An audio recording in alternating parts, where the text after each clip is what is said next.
Nottingham. Is the professor in? He's on the phone, Mr. Hart. Hey, you know, it's about the Law Review banquet. Well, then, we'll just have to let him know. Excuse me, sir. Mr. Hart is here with some information about the banquet. Yes, I'll let him know. He said to go right in. Thank you, Mrs. Nottingham. The dean has been bothering him about fundraising. Believe me, he was very grateful to be interrupted. Yes, Mr. Hart. All your plans coming along? Well, sir, some of the details still need to be arranged, but I've come up with an idea for a guest speaker. What do you think about Jeremy Brooks? I think the members would love it, sir. He's one of the most illustrious men ever to head the review. Still the standard by which we measure all the others. Excellent notion, Mr. Hart. Do you think he would do it, sir? Well, I should think he'd be delighted. Of course, that might mean renting a larger hall once the alumni find out. I don't think that will create any problem for us. That's how you reach him. And will you give him my best? I will, sir.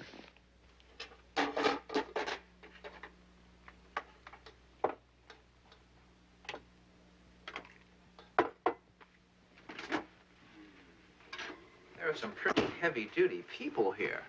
Oh, I don't know. Justice of the Supreme Court, a few congressmen, partners in major New York firms. Was Kingsfield really president of the review in 28? Mm-hmm. And Brooks in 35. You know, I read everything you ever wrote. And both of them ever wrote. Why doesn't that surprise me? Jeremy Brooks, please. Do you know where I can get in touch with him?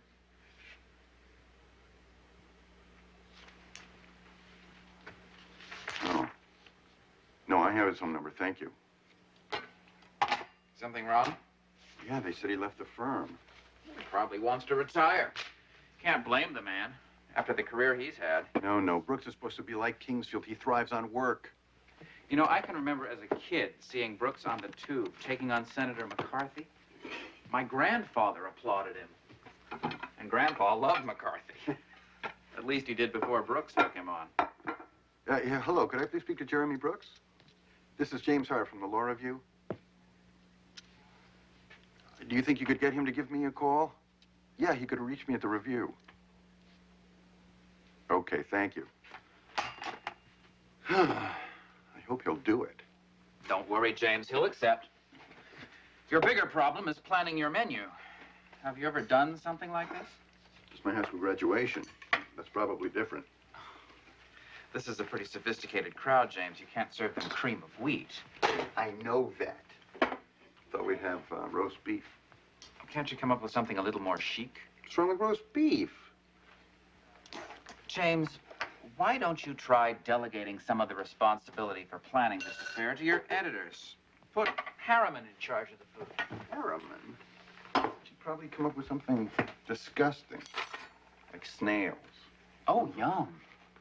Temptingly tasty little slimes swimming in a succulent sauce. Ford, our street is infested with them. All their little pods and antennae. No, Ford. Hart, nut, cottage, fries. Look, you've got to have a starch. This isn't Kansas, Hart. You don't serve steak and fries at a banquet. Okay, Harriman, what would you have? For the first course, I might start with something like escargot. What's that? Snails. Oh, I knew it! She's right, Hart. You need something more interesting for this kind of crowd. A little salad, a little pâté, a veal or fish entree. Excellent. Uh-huh. Since you two are such experts, why don't you handle it? Fine. Okay with me. You just make sure that you choose nothing that crawls on the sidewalk.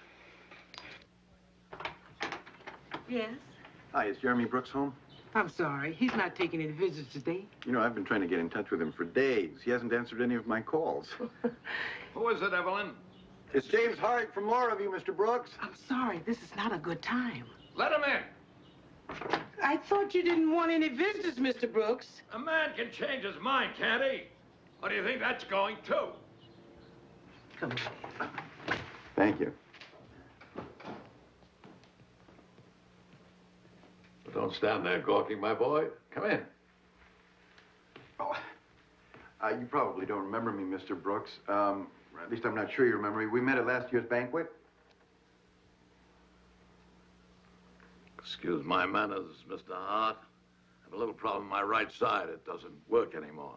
Of course, I remember you. You spent the whole evening arguing with a pretty young lady. Oh, that's right. She's my articles editor now. We're still arguing. So, why does the president of the Law Review take precious time away from his duties? We'd like you to speak at the banquet this year, sir.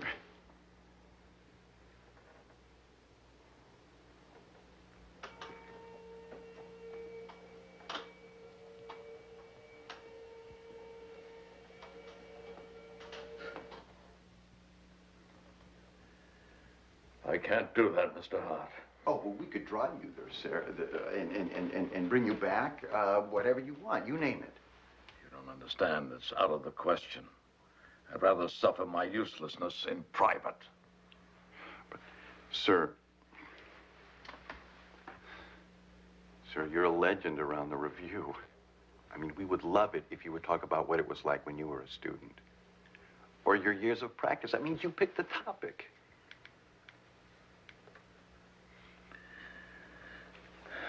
See this, Mr. Hart? My brain doesn't send signals to it anymore. It's waiting to be used, but the engine is missing. You're looking at the human equivalent of rusting scrap metal. Let the ancient relic alone, Mr. Hart. Mr. B, it's time for your therapy. Physical therapy. Going through the non-motions.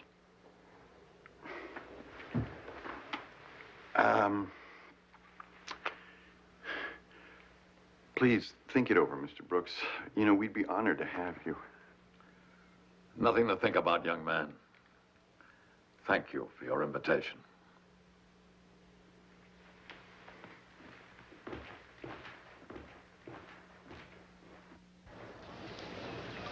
How serious is it? Well, sir, it's hard to say. He doesn't seem weak. He's just depressed. Must have been a fearful blow. He's a very vigorous man, you know. When we were on Law Review, he used to ride hundreds of miles on his bicycle all over New England. Yeah, his mind is still sharp as a tack. Well, can't think of him in any other way. The members of the Law Review were all intimidated by him, and even some of the faculty used to keep their distance. They didn't seem all that fearsome. Well, don't get it wrong. That man has a tongue can cut metal. But this has been a rotten year for him. First his wife dying, and now this. He didn't seem to be in the mood to receive visitors, did he? Well, sir, now I don't know. It seems to me that he'd welcome the company. Jeremy Brooks is a very proud man, Mr. Hart. You can't just barge into his life without getting his permission. Yes, sir, but he had a stroke. Well, he's dealing with it in his own way. You have to respect that. Garbanzo beans? Why garbanzo beans? Because everybody likes them. I don't, and they're so ethnic. Well, they're a lot better than pâté de foie gras. It's pâté de foie gras, and it's a delicacy, Zeiss. It's recycled sausage, and it tastes like mush. Why don't we have something simple, like a shrimp cocktail? Oh, Zeiss, that's so banal. Oh, Harriman, you are such a snob. You have all the imagination of a toad. Oh, now I suppose you want to serve one of those. I don't need this aggravation. You know, I can see why Hart hates you so much. You are so damn right. Well, it's not hard to see why he only made you comments editor. You couldn't handle anything heavier. Hey, guys, listen, how's the menu coming? Fine. Fine. Good.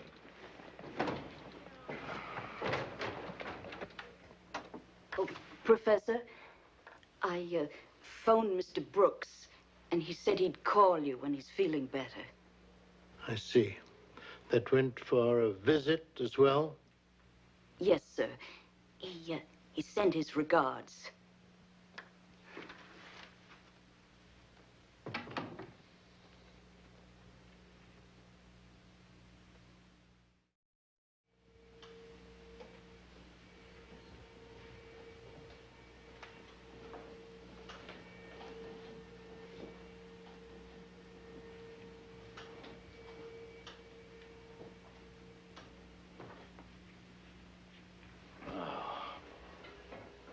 All we need is candlelight.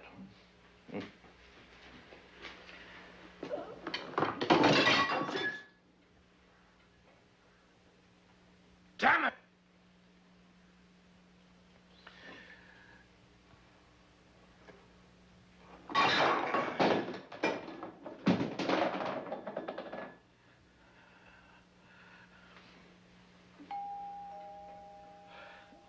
Wait a minute!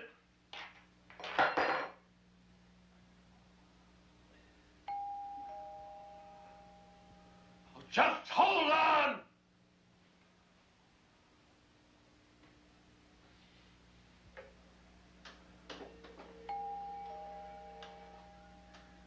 I'll be right there! Okay, I'm coming.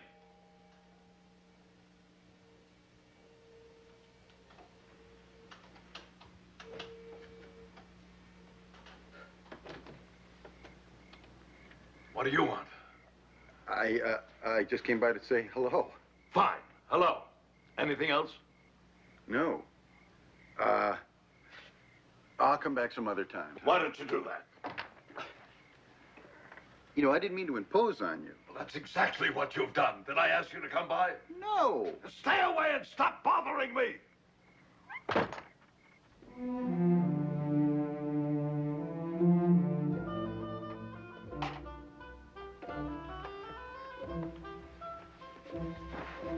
What did he say?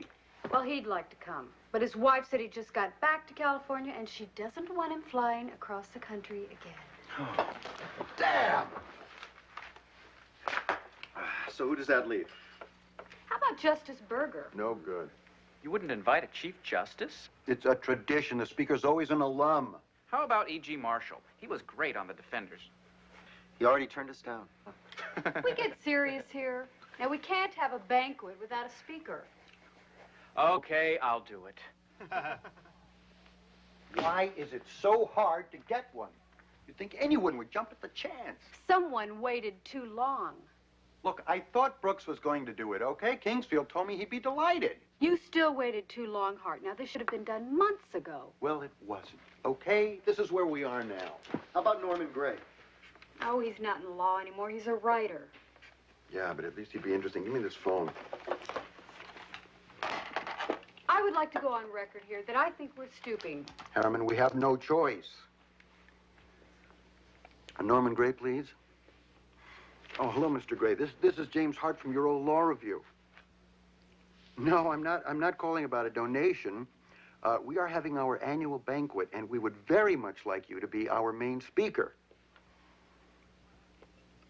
You can talk about whatever you want, sir. A fee? No, there's no fee. I'm sorry, but that's a firm rule. Okay. Okay, thank you anyway. Apparently, you didn't stoop low enough. Yeah, that's fine. Okay, thank you. Zeiss. Yo, There are more footnotes here than text. you wanted accuracy, Hart. Yes, but not the annotated Shakespeare. Stotts. How's that immigration article coming? We haven't heard from the guy. Well, call him. Doesn't anybody realize we have an issue to get out? Hello? This is James Hart. Mr. Brooks. No, it's fine. I shouldn't have intruded like that. No, not that busy. Sure, I'll be right over. Oh, okay, thank you.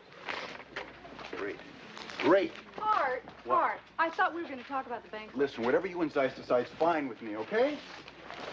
Ah, You must excuse me, Mr. Hart. I wasn't always that rude. Oh, it's my fault, sir. It's marvelous, isn't it? The simple act of catching a ball. I could watch them for hours. I don't get to see much daylight these days. Oh, that's a pity. This is where the lessons are. Mr. Brooks, where's your nurse? She became an extravagant item. Only part-time now. You see, Mr. Hart, when your wife has a long bout with cancer, your insurance runs out even faster than your savings. Well, what about Medicare? That must cover something like this. Oh, yes, it does. Don't tell me you didn't even apply. I applied. Finally. Took me a little while till my pocketbook overcame my pride. And for a few months, they generously sent me some money. Then my benefits were terminated, as the bureaucrats say. One of their evaluation teams decided that I had fully recovered.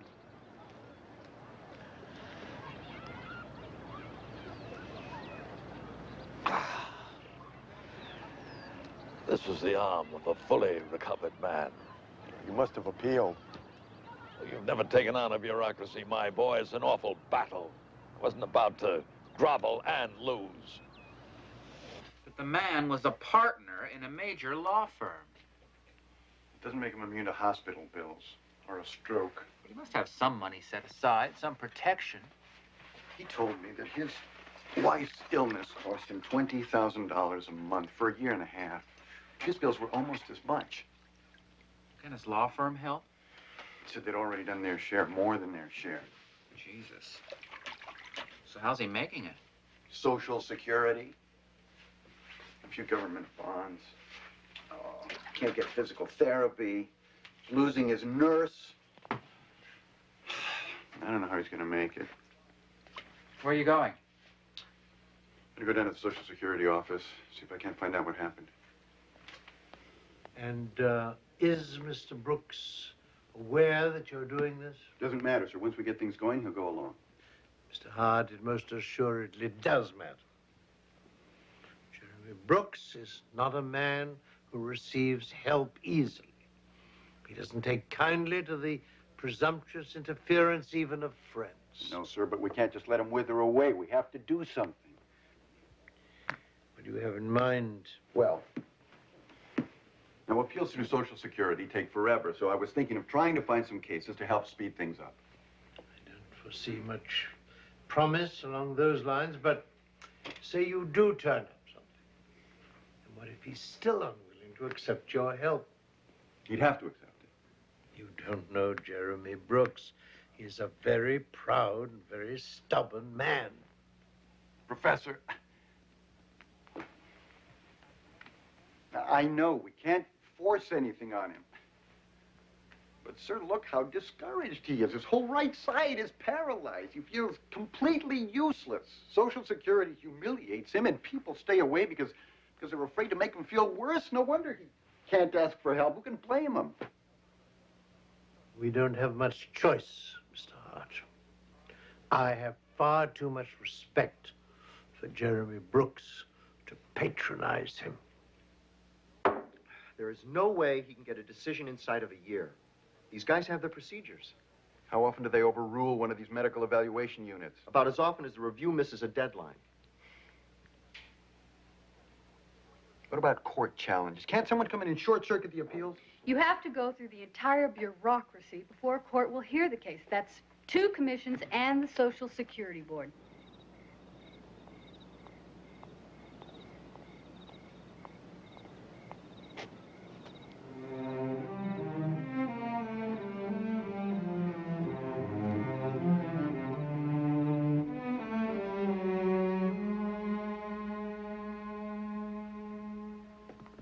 Yes, Mr. Hart.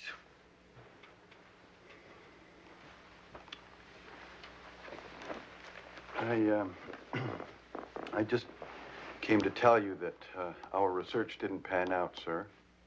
4 editors couldn't come up with a thing. Neither can one ancient law professor. But, sir, And one of the first things I ever learned from Jeremy Brooks is to disregard my own advice. So, Mr. Hart, what do you think of agency law? It seems there should be a way to get around bureaucratic appeals and go straight into court. Agency law was deliberately set up to take the burden off the courts. Mr. Hart, I drafted some of that legislation myself many years ago. And now, as they say, I am hoist my own petard. But if we could just get into court. That's still no guarantee of victory. You know that. But no court would go along with what they did to Mr. Brooks. One never knows, Mr. Hart. Right now, the question is, as they say, academic.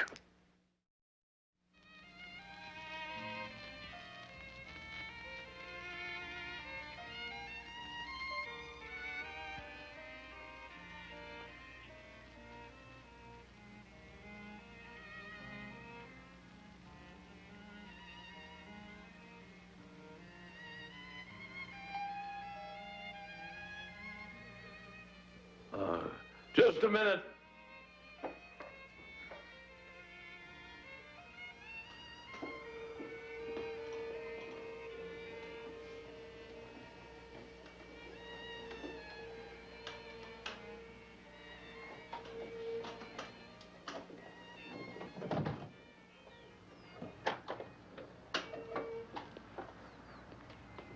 Jeremy,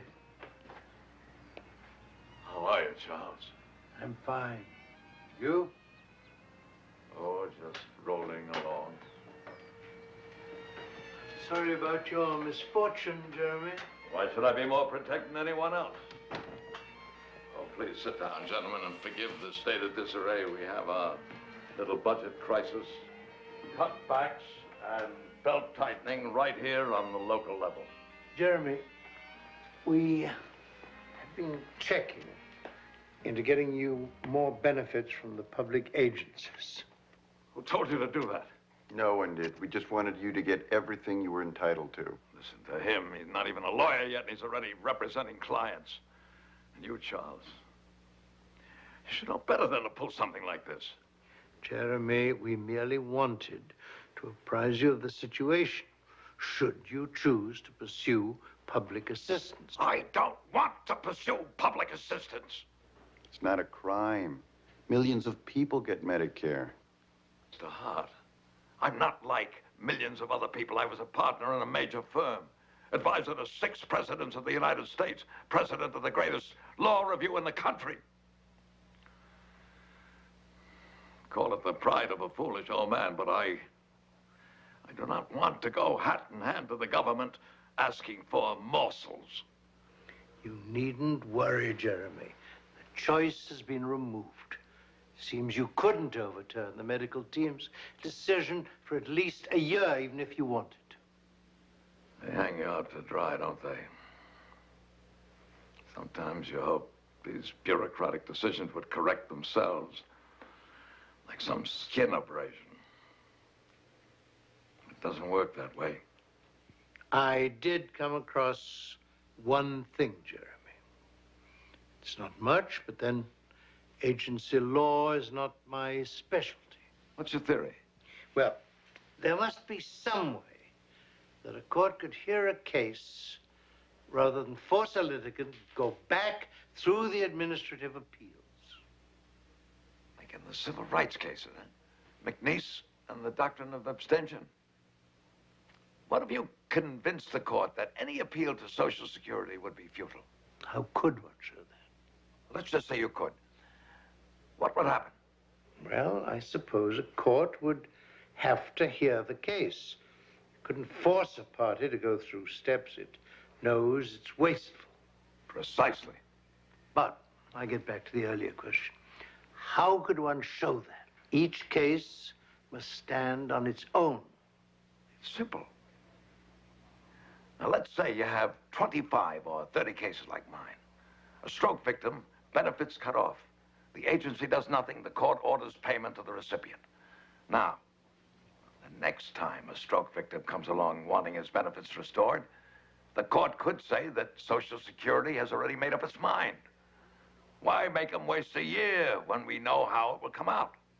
It would do it, sir, wouldn't it? It's a promising theory.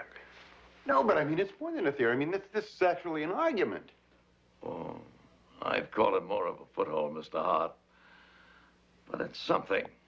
There are millions of people on Medicare that the government considers too expensive, a burden.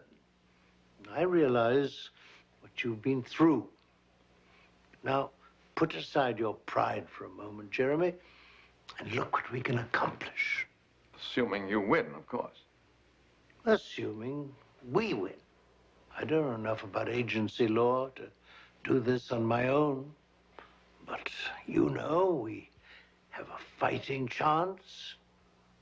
And that's all one asks in litigation.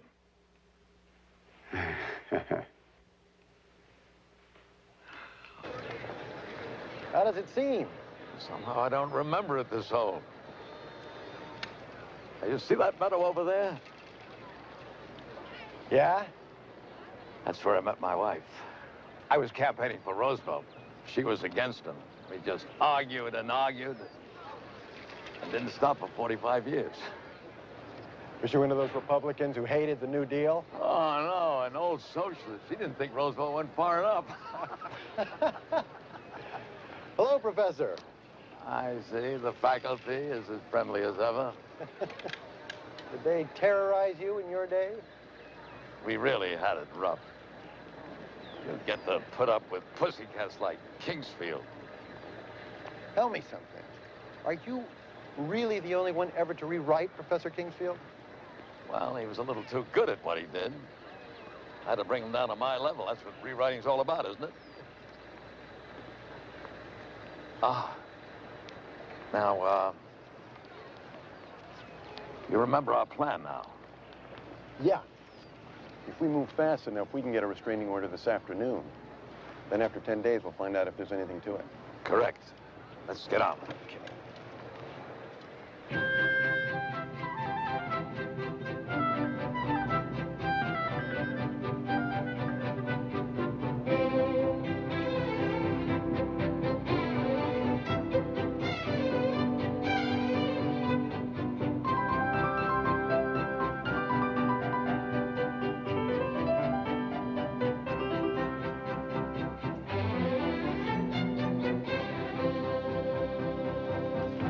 Hart, where have you been?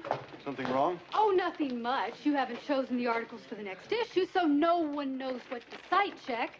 You haven't picked a symposium topic for next month, and the Printers Union is on strike. Look, Harriman, I am helping Kingsfield put this case together. I want you to handle it. Oh, no, you don't. Not the way you second guess. Harriman, you are second in command. I am delegating it to you. You don't know how to delegate, Hart. There's no pleasing you. I don't have time for that. Please talk to us about the menu. I have to get final word to the caterer by tomorrow. Can you make it snappy? We decided to give you a choice of 2 different menus. Now, here's mine. Here's mine.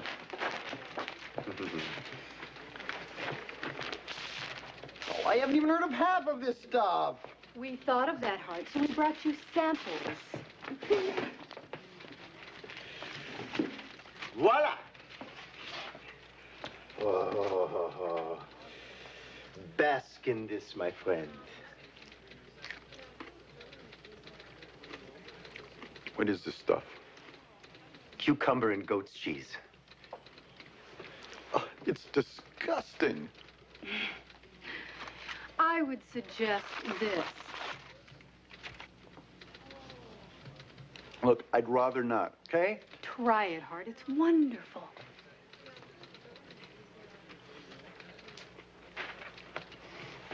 It tastes like porridge. It's pureed parsnip with raspberry sauce. It's more like something the Three Bears cooked for Goldilocks.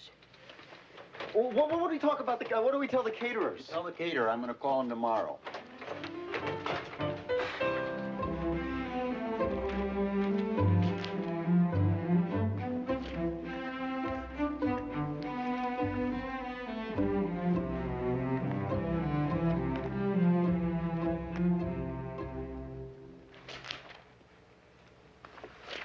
Here's another one, sir. Same exact facts. stroke victim was cut off Medicare. The appeals board rubber-stamped the inspection team, and then the court restored the benefits.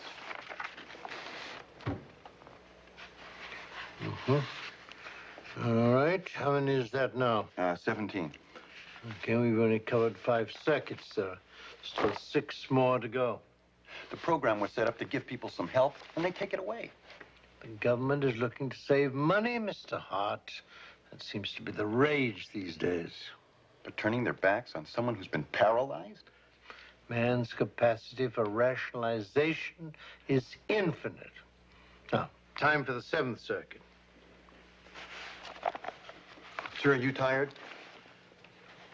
I mean, it's 2 o'clock in the morning. Is there something wrong with my work, Mr. Hart? No, sir, no. You're covering twice as much ground as I am. Fine, then I suggest you concern yourself with your responsibilities. We still have a great deal of work to do.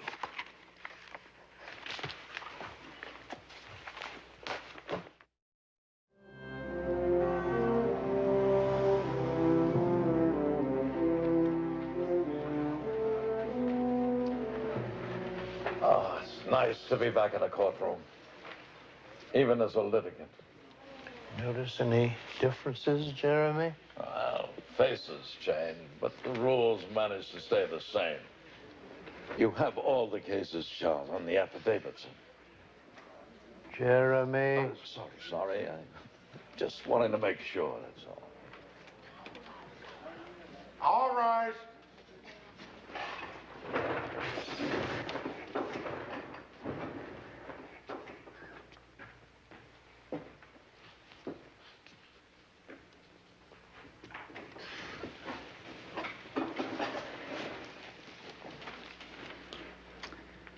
Brooks versus the United States. 10 days ago, this court issued a temporary restraining order preventing the government from terminating the plaintiff's Medicare benefits. This is now a motion for preliminary injunction to extend the TRO. The government has moved to dismiss on jurisdictional grounds.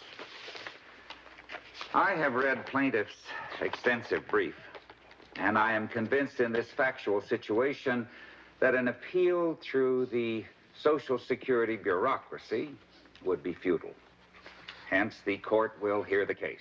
Your Honor, this is most irregular. The rule requiring a party to exhaust administrative appeals before coming to court is practically etched in stone. Nothing is etched in stone, Mr. Bruton, except the 10 Commandments, and I don't see them coming into play here. We take an exception to your ruling, Your Honor. The exception is noted. Proceed.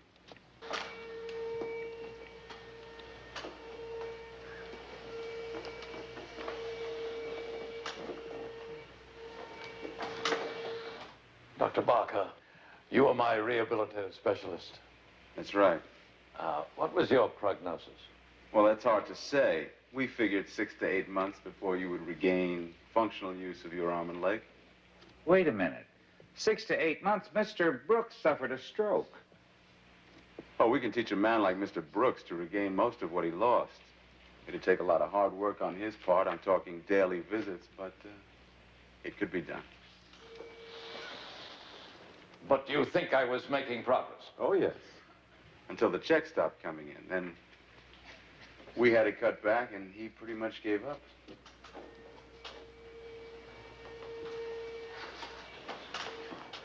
Dr. Lindsay, you were head of the inspection team that evaluated Mr. Brooks' condition? That's right. Would you explain to the court your reasons for recommending termination of Mr. Brooks' benefits? We reviewed his medical charts and felt that his recovery had run its course. But what about the testimony of Dr. Barker, that he could regain full use of his arm and leg? I don't ascribe to these modern therapy techniques. The vascular insult of a stroke is enormous. You can't get a piece of the brain back. But they say you can teach one part of the brain to make up for another? In my opinion, that ignores the realities of medicine. Remember, we're a government agency with a limited amount of funds. We can't go off half-cocked on some experimental approach. Thank you, Dr. Lindsay.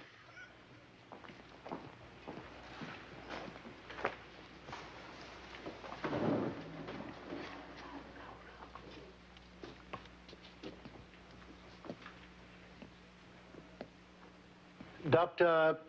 Lindsay, you testified that you examined Mr. Brooks' medical records. Yes? Did you examine Mr. Brooks? No, I didn't think it was important. And yet, you felt familiar enough with Mr. Brooks's case to conclude that he had fully recovered. I wouldn't say familiar, exactly. Well, how would you describe your knowledge of Mr. Brooks's case? Informed would do it, I guess. I see. Oh, did you consult with either of his doctors? I didn't feel that was necessary either. And yet, you would characterize yourself as informed. The man had a stroke. The CAT scan showed the extent of the damage. It wasn't that complicated a case. With your limited information, I can see where you would reach that conclusion. Objection. Sustained.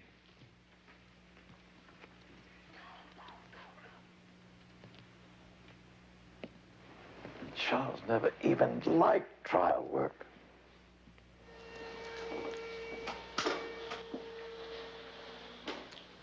So you are the Deputy Administrator of Social Security for this area? That's right. Is this job a political appointment? Yes, it is. Ah, how about that? Finally, someone who is accountable. Mr. Johnson, tell me, why was I cut off Medicare? Was I unworthy?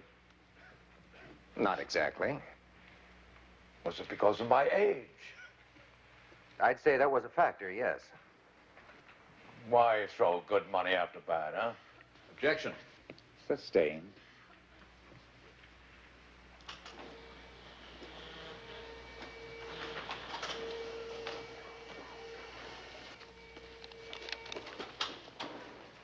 Watch this one, kid.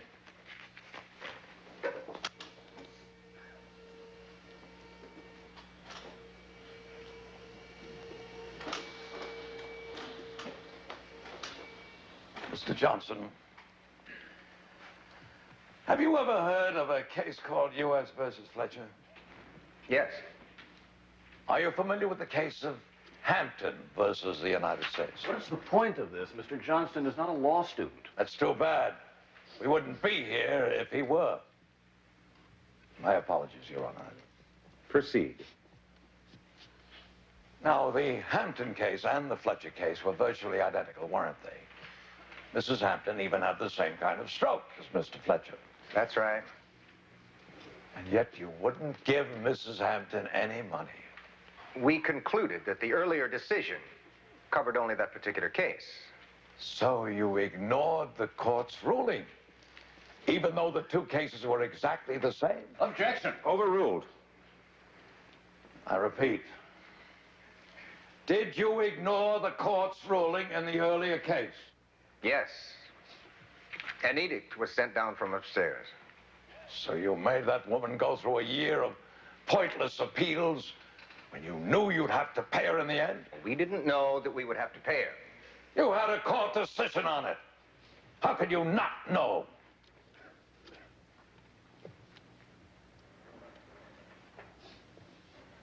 Now, did this edict cover Mrs. Hampton alone, or other situations as well? Other situations, too. Every stroke victim, including me? That's right.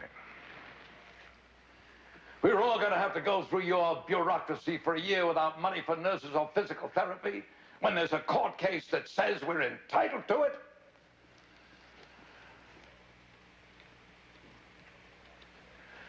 Have you no shame, Mr. Johnson? Mr. Deputy Administrator of Social Security.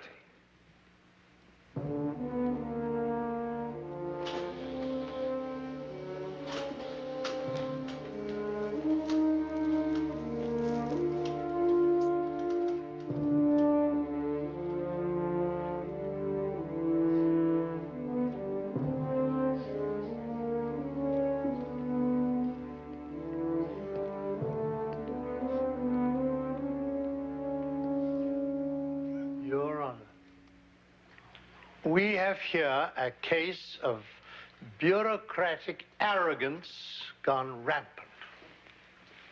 Court decisions ignored, evaluations made without meeting either the patient or his physician, and a stubborn refusal to accept the progress of modern medicine. Certainly, this progress can be expensive. And yes, the government does suffer from its own financial problems. But no amount of financial pressure can justify ignoring the rule of law, whether it be by government or a common thief. The Medicare program was not created by executive whim or by a public poll. It was legislation signed into law by the president. And now the government, in its zeal for austerity, regards the elderly and the sick as a burden, destined to wallow and wither away in a dispirited and hopeless existence. This simply cannot be allowed to happen. Not merely as a matter of policy, but as a matter of law.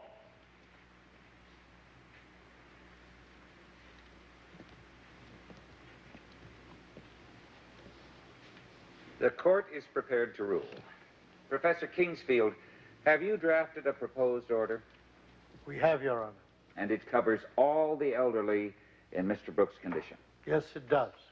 Fine. Please hand it to the clerk.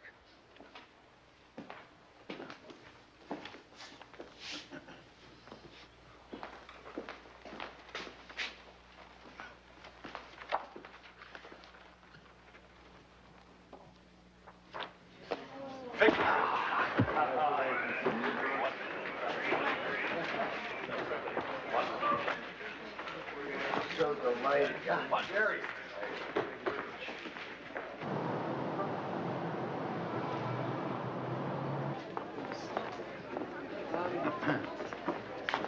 Hey, you guys. Great hors d'oeuvres. Harriman's idea. Oh, size, relax. I went with you on the salad. Hearts of palm. Solomon-like compromise. What did you settle on for your main course? Oh, I went my own way. Chicken fried steak.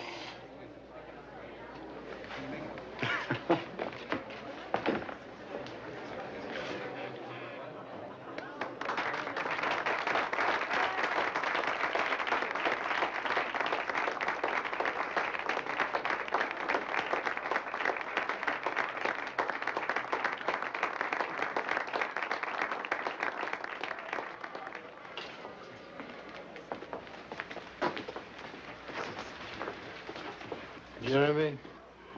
Hello, Charles.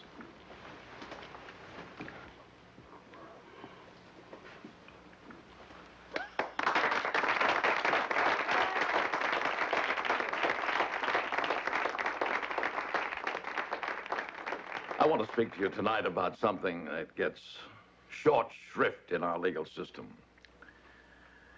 We are so long on rights. The right to speak freely, the right to travel, the right not to be discriminated against. But there is hardly anything ever said about obligations we have to one another. What kind of society is it that worries so much about the self and so little about those around us? The strong have nothing to worry about. They come out well. The weak, tired, the old fall by the wayside. Everyone in this room is in a position to choose between greed and compassion, between words and deeds. Two people in this room were in such a position, and I am the grateful recipient of their noble deeds. My one hope, as I sit here before you, is that others in this room would behave as they did. Not merely for the sake of a friend or a colleague, but for the sake of ourselves as a society.